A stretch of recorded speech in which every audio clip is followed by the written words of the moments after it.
Greetings fellow flatcaps and welcome to the Spectrum.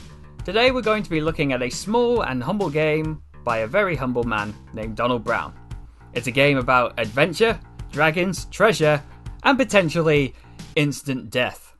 Eamon, also known as The Wonderful World of Eamon, is a text-based RPG created by Donald Brown in 1980. You take on the role of an adventurer who takes on quests for treasure, experience, and the thrill of near-death encounters. Now does that sound a little too simple? Well, to a degree, it is. But what if I told you that this game from the 1980s, although small, simple, and in some ways basic, is still being played by a dedicated fan base today who also keep making new content for it. The latest of which was in 2022. A text-based game from the 80s that still has fans in the modern day. There must be something very special about it, but what could it be? Let's go and have a look, shall we? The story begins in 1980. Donald Brown, a student of programming at Drake University, fan of text-based RPGs, Dungeons & Dragons, and City of Heroes, oh that was a good bit of timing, wasn't it? Creates his own text-based RPG as a personal project with the goal of taking it to the next level. Not only could people play this game in their spare time for fun and enjoyment, it could also be used as a game creation system. He worked hard on his passion project, but when he finished, all that was missing was one thing: a name. Brown decided the name by chance from a dictionary. Quote, "I had the dictionary, one of those huge ones with a thesaurus mini encyclopedia, and at the end was a list of names. I opened that section, put my finger down, and it landed on Eamon. It wasn't for several years later that I learned I'd been pronouncing it wrong. I've pronounced it Eamon, but I was told it's actually Eamon. I still usually use the old pronunciation and say that's how the planet's name is pronounced, no matter how the people's names are pronounced." Brown would then non-commercially release Eamon to Apple II, then eventually DOS and Atari ST. Little did he know of the impact he was about to make on the world of gaming. That, however, is something we cover later. Right now, let's take a look at Eamon itself and see how it is. Okay, so I've got a choice. I'm at an Adventurers Guild and I can either go to the registry desk that says register here or else, or join some men for a drink. Well, a drink before the adventure won't hurt. As you head over to the men, you feel a sword thrust through your back.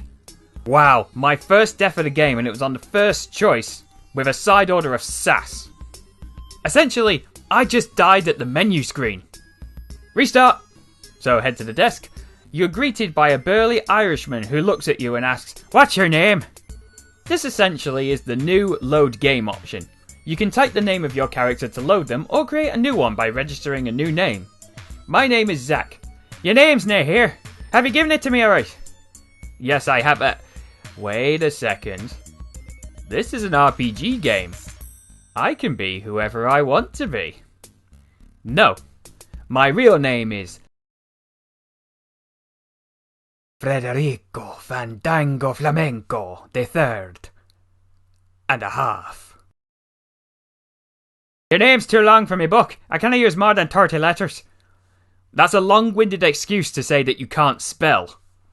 Fine, Fred Fandango it is. The Irishman goes off to get someone to help me get settled in. An elf arrives and hands me an instruction book, which I can either read, give back, /skip the tutorial, or change my attributes. At this point, I haven't had any description of what those stats are, so I kept those as they were to stay balanced and read the book to get an idea of how to play. If I were to change my stats, it would be a case of smacking D over and over until I got some rolls that I liked. But for your benefit, hardiness is your health and carry weight, agility is your chances to hit with a weapon as well as dodge one, and charisma is how well people and monsters receive you, with some of them, in dungeons, potentially becoming allies, as well as affect your sell prices. First, it teaches me about attacking, and as it is an RPG made by a D&D fan, it involves maths. Ugh. Even worse, it's what I call messy maths. Not necessarily hard, but it looks like calculator vomit. It also doesn't help that it's worded oddly. So here is the dumbed down version for dumbasses like me. When you go to attack a monster, you have a chance to hit. This is calculated by 6 different factors, assuming that I'm making an attack with my current stats with a mace while holding a shield and wearing leather armor with some improvised numbers, The calculation starts at 25 as a base. Then add the character's agility score, multiplied by 2, the skill with maces, the weapon's odds, which vary depending on the quality of the weapon, then minus the armor penalty from wearing leather and carrying a shield, and finally, any defenses that the target has, which means we should have an estimated 35% chance to hit something. Yeah, my head hurts too. Like and subscribe if you understand it a bit better now though. I know I don't normally ask people to do that in the videos. Don't worry, it's not going to become a common habit. I just wanted to see whether or not it was true, whether or not those buttons down there actually glow when I said those words. There is also a chance that my weapon skill could also increase by 2% when I hit a foe. If a random number chosen by the AI from 1 to 100 is less than my chance to miss, it will increase by 2%. So unless I am mistaken, in the example that I used, if this random number was 65 or less, my mace skill would increase by 2. Next, it teaches me about armor. Armor reduces how often you are hit, but can also stop damage getting through depending on how heavy the armor is. How exactly that works, I'm not entirely sure. Be it by reducing damage to 0, a chance to negate damage. I can't say for certain, but I think that the most likely way is that if an attack hits and it does less damage than the protection score of the armor, it has no effect. Either way, when it comes to your stats, the bigger the number, the much better it is. Like weapons, you can get better at wearing armor to reduce how much it encumbers your chance to hit. The rest of the book taught me how charisma works with price haggling, what spells I can learn, how to put money in the bank where it will be safe. Oh, this really is a fantasy. And that any items I pick up, other than armors or weapons, will be sold when I return to town. And then, the main game starts. The Adventurers Guild acts as a hub where you can prep before going on an adventure. When you're acquiring weapons and armor, you can buy them from him, and he has quite a selection on stock which is easy to navigate. However, if you want to sell your old gear, it needs to be done one item at a time, and then you need to reject the shopkeeper's request to buy anything. He will then kick you out, you have to go back in to sell item number 2. And then he kicks you out, and you sell item number 3. And then 4, and then 5. You can also learn spells from the Drunken Wizard, although they are very pricey. You can deposit money into the bank, but so long as it's no more than 100 gold coins at a time, because the banker, of all people, can't understand 3-digit numbers. You can also check your stats in the main hall, and it's also where you trigger an adventure. Now here's where things get really interesting for Eamon. When Brown released the game, he would later create more adventures on floppy disks. Did he make one for Star Wars?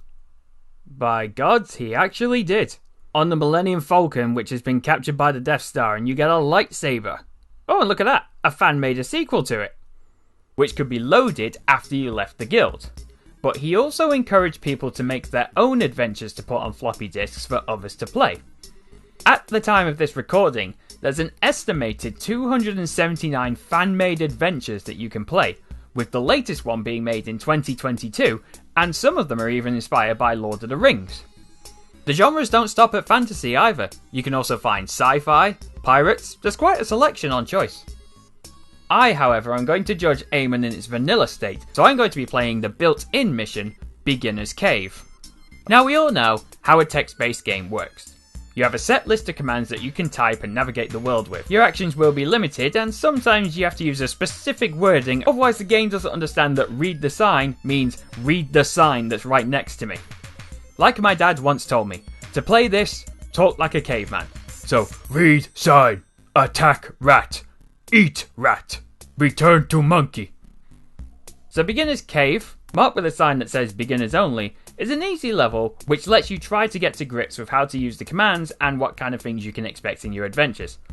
In this particular map, there are 8 rooms connected to a tunnel. Each of the rooms contains a lesson, often violent, to teach you about combat, looting and other mechanics. My first opponents were 3 rats with sharp teeth that Twitter would see as a race issue. I instantly start worrying because this is a game from the early days of gaming, which means it's possibly quite difficult, and I'm also outnumbered, and knowing my rotten luck, combined with how I died at the menu screen, I think this is going to be my first legitimate death. Well, if I'm going to die, die like Leroy. Hit the tan rat. Oh, it doesn't understand hit. Okay, attack tan rat? Missed. But so did they, and one of them ran away. Right, do it again. Got it! Only the black rat left now, and it's in pain. So, fights do have an element of tenseness to them, as you don't see how much health you or your enemy have left, or even how much damage you've dealt.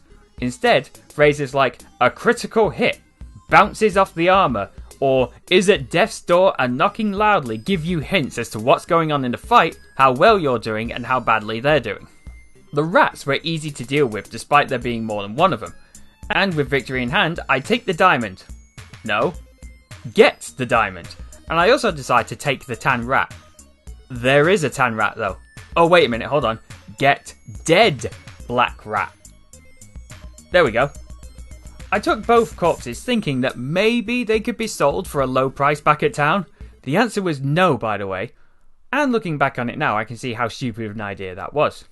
Leaving the room, the brown rat was waiting for me, but I killed it in one hit.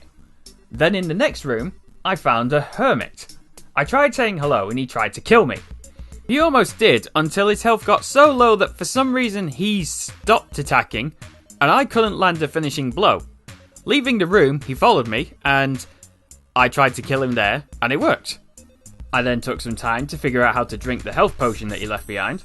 And pretty much got the idea that this was going to play like some other text-based adventure and didn't have anything at this point standing out from the rest. The rest of the cave plays the same. Advance from room to room and then either looting or fighting what's inside, like a mimic or a huge hairy strong and angry gorilla. And then taking the loot from fallen foes to get better gear if you make it back to town. The writing does have a nice sense of humour, with a few little silly jokes in it. Like when you meet a knight with a sticker on his shield that says, "Hi, my name is Heinrich." I smiled at Heinrich. Why does everyone hate me? While fiddling around in it, I wanted to see what would happen if I ended the adventure early by heading back the way I came to get to the cave. It took me back to the adventuring hall, and when I made it back, all of my treasure was sold instantly and I had the chance to store or spend it. I tried going back to the cave to see if I could get the rest of the treasure, but was refused entry because I am no longer a beginner. In short, that's the end of Vanilla Eamon. That took me about half an hour to do and I only got a few rooms into the dungeon. However, there was clearly more to the game that I had yet to explore. Starting a new character with higher stats didn't help much because this one broke his weapon in the very first fight against the hermit, was defenseless and almost died to them. So I had to make another character. God, it's like playing Dungeons and Dragons at level 1. I got a better character who still couldn't hit very well, but this time Heinrich was my frenemy. So he joined me and helped me in some of the fights. Sometimes Heinrich hit, sometimes he didn't, but everyone seemed to miss more than they hit, even the enemy.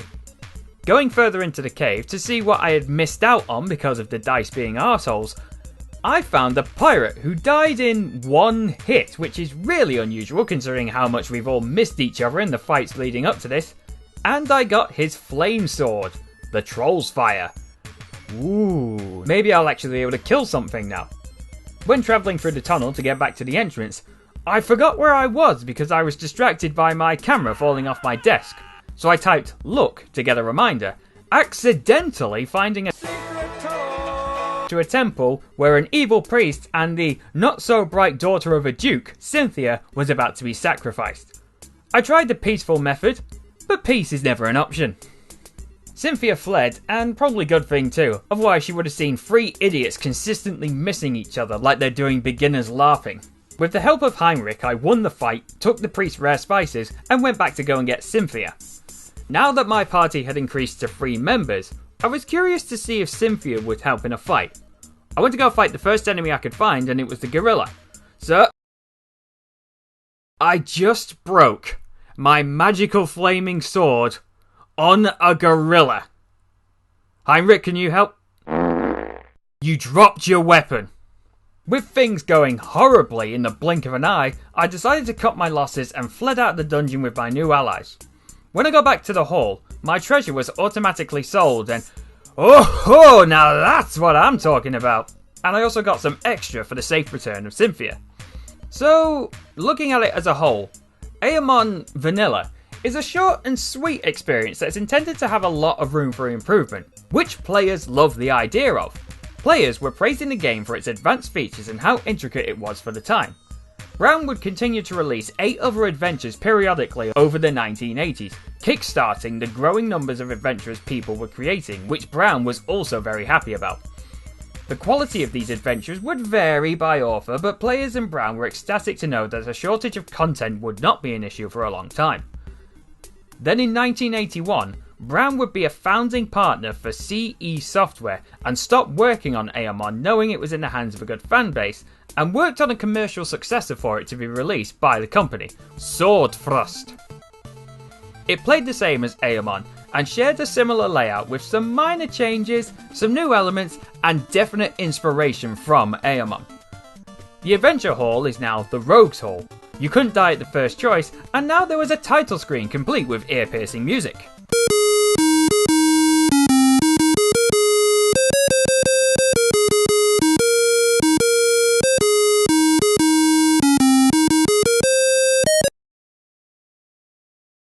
Now it's only fair that I play this just to see how differing it actually is.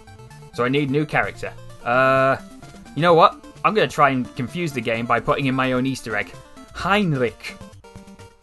Asterisk asterisk apparently, because pressing backspace doesn't let me delete letters. Registering a new character is nearly the same.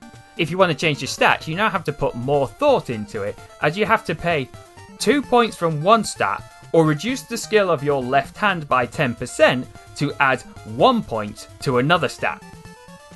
You know, those asterisks are bothering me now. I'm going to change my name. Oh, shit. Oh. Well, I guess I'm Heinrich asterisk now.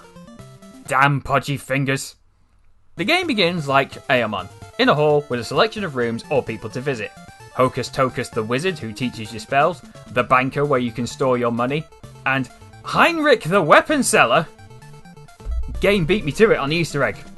There are a few new options which include the examination room to look at your stats, and the training hall so that you can increase your expertise with new weapons, and with some of these services you can try and haggle for a better price if you're feeling so daring enough.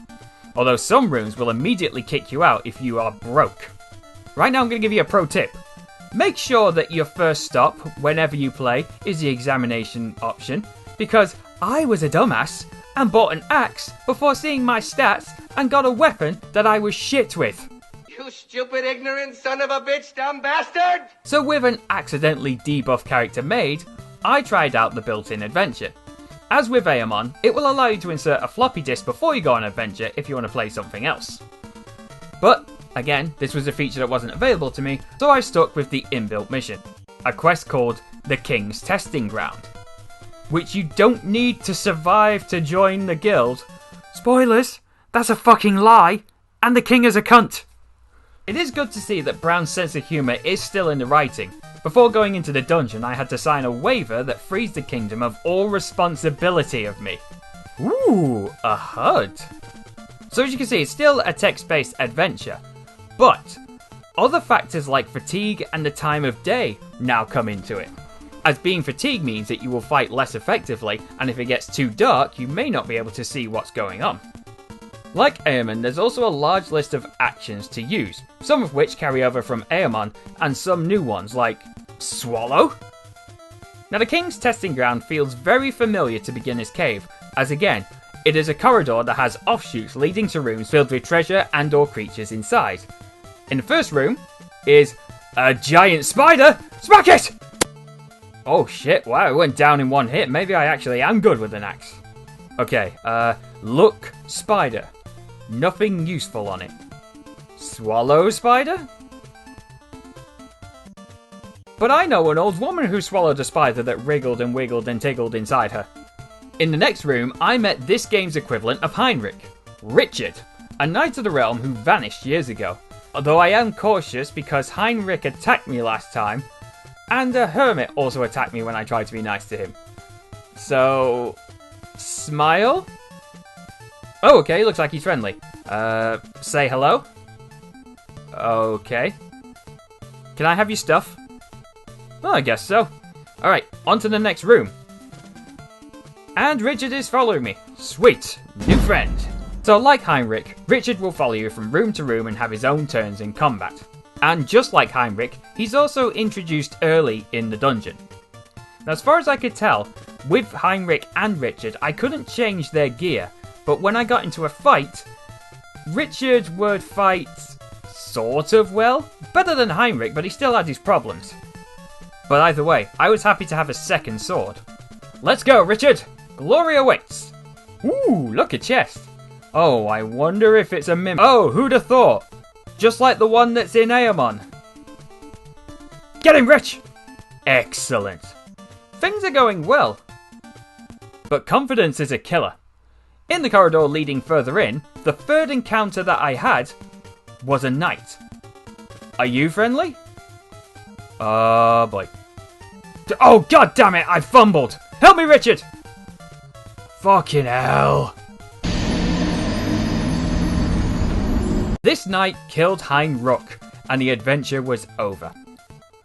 Although I was curious to see whether or not this dungeon was much shorter, and that was meant to be the boss, and after I killed him, the dungeon would end.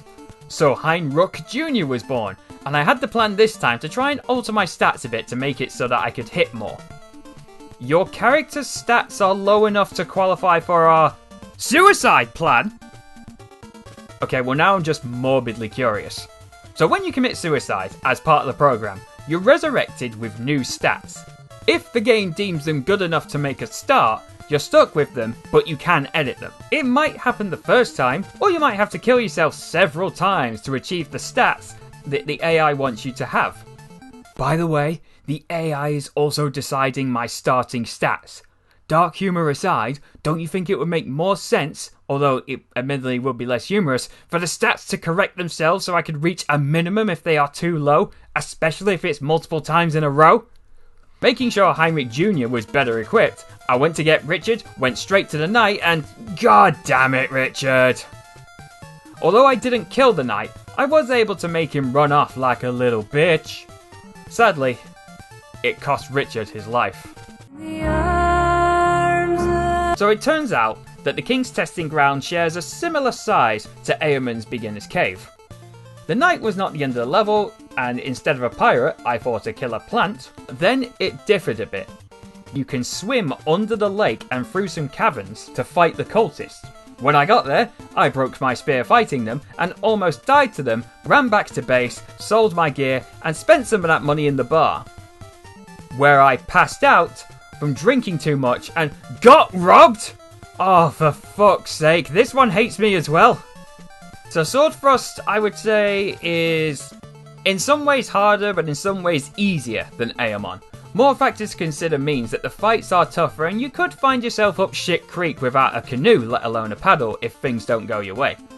Even so, the fights do seem more fairly balanced, though I think the knight is a bit of a dick move, especially since Richard does very little to aid any of the fights that I was in. It's a good game though, good challenge though possibly unbalanced in certain areas. But sadly, like Eamon, once you complete the level, it can't be played again and you'll have to rely on floppies to get any more experience, new gear, or just create a new character to relive it again if you can make it past the suicide plan. As for Eamon, Brown over the next decade would periodically release a new adventure for it, but ultimately had abandoned Eamon altogether. No fixes, no updates, not even a sequel. However, during that decade, the inspiration and joy that Brown had brought to his fans made them take it upon themselves to spread the word and keep the game alive. In 1984, a group of Eamon lovers came together to create the National Eamon Users Club, or NUC, ran by John Nelson, who to date has written 22 adventures for Eamon, his latest one being Amateur Alley in 2004. Nuke would release newsletters that contain reviews for adventurers or advice when it came to programming your own dungeons. In 1985, a fan named John Walker would attempt to convert Eamon to PC, along with some of its previously published adventures and new ones that would be distributed through shareware. He had limited success, as the conversion of the adventure creation program was criticised for being too hard to use or poorly written, possibly because coding styles were evolving and later users would be unfamiliar with the old style of coding being used. And it slowly got less attention as games that featured graphics and real-time action were becoming the new norm for RPGs. In 1987, Nuke's output of newsletters had slowed to 3 within 2 years. Nelson would start finding interest in trying to convert Eamon to PC himself, so fellow author Thomas Zukowski took over, shutting down Nuke and then renaming it the Eamon Adventuring Guild, or EAG. The newsletter would then release 4 times a year, continuing its reviews for the 94 adventures that would release during its run, as well as continuing to give programming tips. Vans, however, would rise to the challenge to convert it to other platforms and programming languages after Walker's attempt, all of which I found in a collection that you can download from the Eamon PC Museum website. In 1995, Paul Gilbert converts Eamon to PC. Problem with this version is that it doesn't save your characters, so every time you want to play you have to create a brand new one. It's also where I learned that if you don't give your name to the guy at the registry desk, he will cut off and eat your fingers one by one before killing you when you run out of them. It is, however, more generous with its stat distribution, although the cost is that you can't edit them yourself now. You can, however, choose to play a second built-in adventure, Lair of the Minotaur, which was also written by Brown.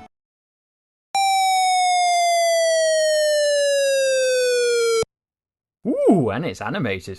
In 1997, Frank Black creates a conversion that he continues to update for 10 years with improvements and fixes. During the growth of the conversion, John Nelson would finally finish his in 2000. As well as a new and neater display layout, it had new features such as add a character, kill a character, resurrect a character, the option of making or editing adventure from the main menu, and setting a champion so you didn't have to retype the name of the character that you wanted to load. In terms of gameplay, you start with more gold, and some of the rooms from Swordfrost have been added as well. Welcome and handy additions, but I'm still limited to playing the beginner's dungeon. Or not. Apparently I was turned away from the beginning. It might be because I made this character a champion, but I couldn't find a way to revoke the champion titles. Not even deleting them worked. So, Robin, the Immortal, is there forever, stuck in an adventuring guild with no adventures to go on. It's like a Greek god punishment. Sadly, Nelson's efforts would somewhat be in vain, as in 2001 the EAG would publish its last issue because Zukowski had run out of material to work with because no new adventures had been made within the last few years. To keep Eamon alive, Zukowski created the Eamon CD, which was available to EAG members and the general public, which you could describe as a master collection containing all the content for Eamon at that time. Then in 2003, he opened the Eamon Adventures Guild website to make all of the content, including their newsletters, available to a wider audience, which did bring a small revival to the game. When 2007 hit, Black had updated his version to version 4.5, and then 5 years later, in the Doomsday Year, announced that version 5 was ready, and that one could be downloaded from the Eamon Adventures Guild website. Or not.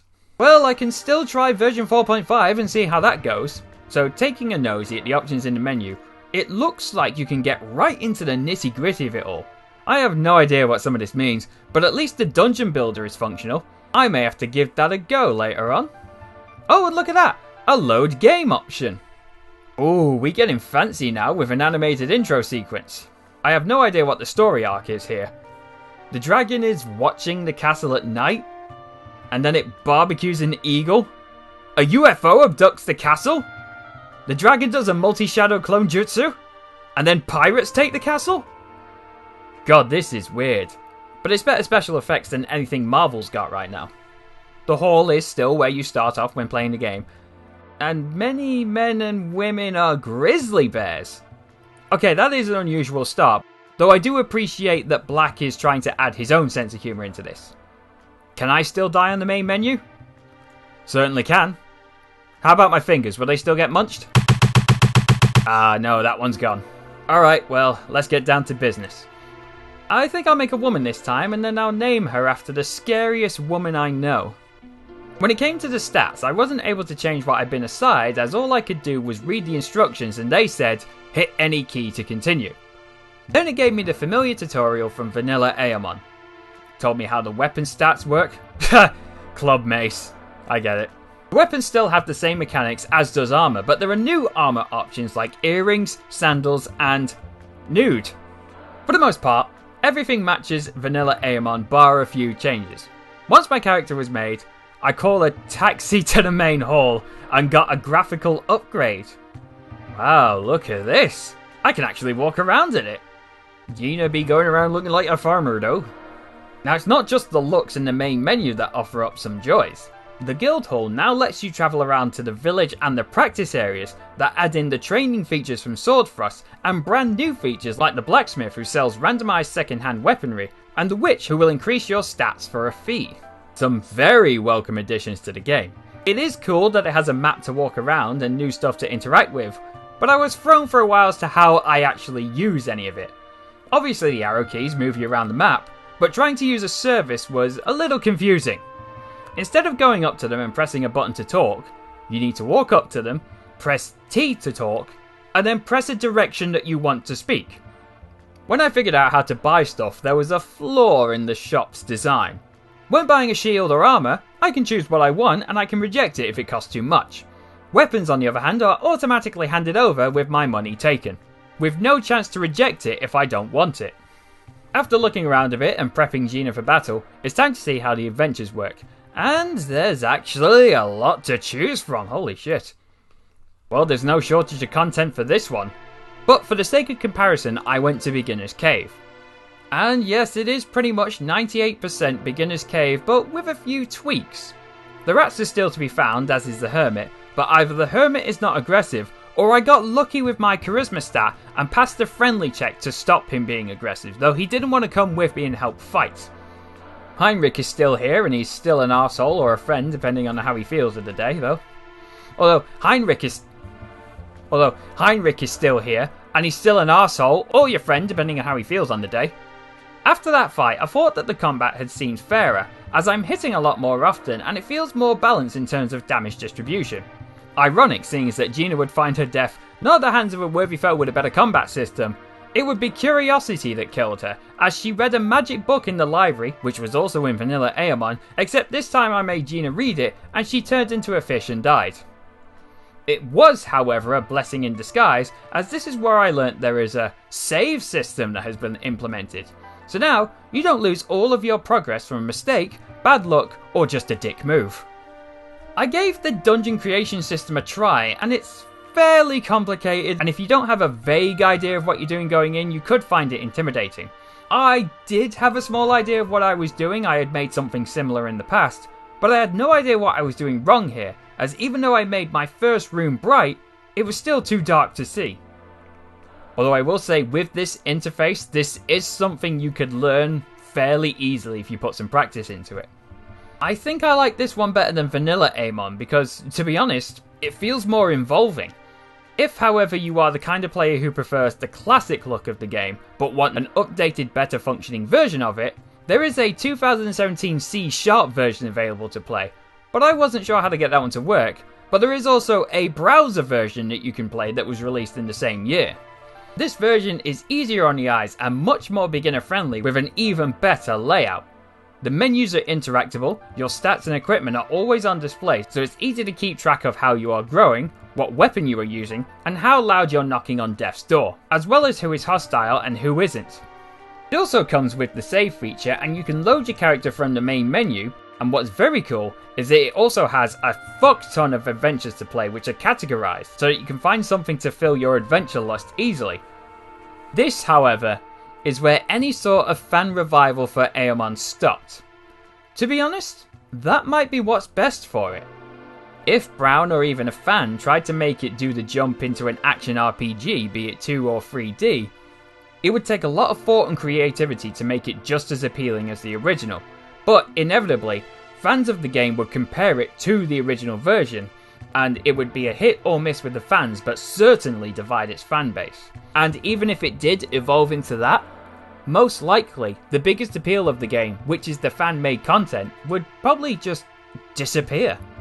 So, maybe it is the best thing for Eamon to do, which was just stay where it is. So, Eamon. Did I like it? Well, The fact that the game was made with the intention of allowing others to make their own content for it is a huge plus. A game created with the entertainment of its players as the main priority. Huh, what a concept, eh? Granted, a wall of text isn't for everyone, maybe even headache-inducing for some, and you do need a bit of imagination to really get into it. Should you happen to struggle with that, the deluxe version is there for free, but you still have to play the adventures in text. However, there is a lot of personality to Eamon, in its writing, in its mechanics, in its adventures. They all function fine, even if there is room for an improvement. It's a nice simple structured game with a lot to offer. The beginner's cave is a bit of a knockdown for me, as some of those fights, and sometimes just the AI being an arse, can be very harsh and possibly turn players away from it, even if you do grab the healing potion and Heinrich decides to help you. And because of that, you could miss out on the best possible start, or even the best enjoyment you could have in the beginner mission, if the RNG is just being mean. Overall though, it is quite fun.